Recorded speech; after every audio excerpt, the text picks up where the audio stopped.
Hello my friends, and welcome back to another episode of how to change another light bulb on the BMW X5 2002. This time I'm having a problem not with the high beam but with the low beam, which would be this one over here. Again, I took it to the guy to change it for me, and he was asking me for $100 to replace it. I'm like, for a light bulb? I remember the time when you just have to open the back and just replace it with the one battery, and that was done. It cost you about $2.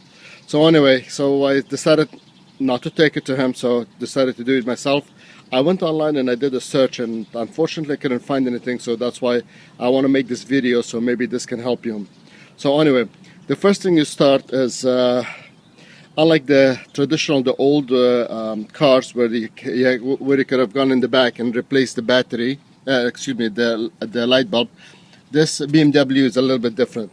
You need to remove the whole panel. You have to take this out, and the way to do it is by removing 4 screws. 1, 2, the third one would be over there if you can see it, and 3, and the fourth one is over here. If I can move my finger, you'll be able to see it. Okay, so that's 1, 2, 3, 4, and then we need to remove the panel over here.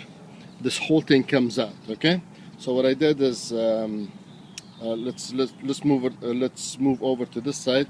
What I've already done is I removed the 4 screws, and this whole thing pulls out. But you think you're done, but you're really not done yet. Before we go a little bit further, what I would suggest is what I did is I had a magnet connected to this piece of string, so we don't lose the screws, because this is so difficult to reach. And very important thing, you need an extension. Okay. Now I use a T25 head, so that goes all the way down to remove the screws, and I use the magnet to attach it to the magnet, so this way the screw doesn't fall in. So anyway, so going back to the fun part.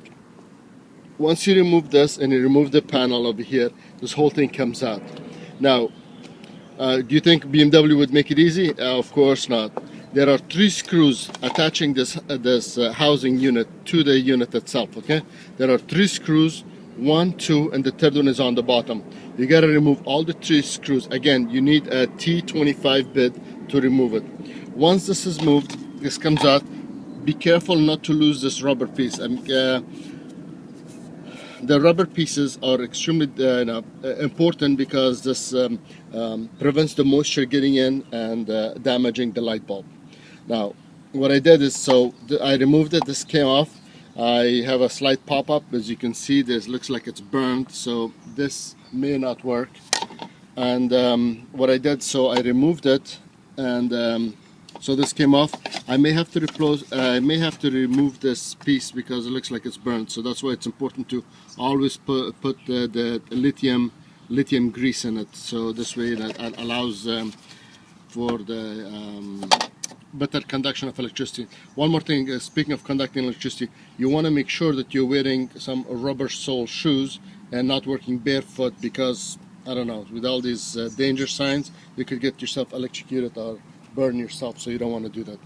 Anyway, so going back, I did order the lights from eBay.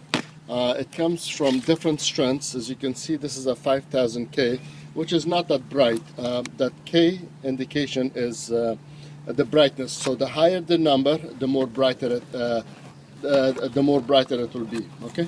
So all we need to do is just remove it from the case. Now you want to make sure these gloves are not clean, of course, so you got to replace them with the plastic gloves. Take this unit out, bring it back here. This just turns and comes off like this. Alright, well, with this halogen lights, it's kind of difficult to tell if it's good or bad, so I don't know, we'll see. I'm guessing this is bad, so, but again, I want to save this right now, because we may have an issue with that the other piece as well. So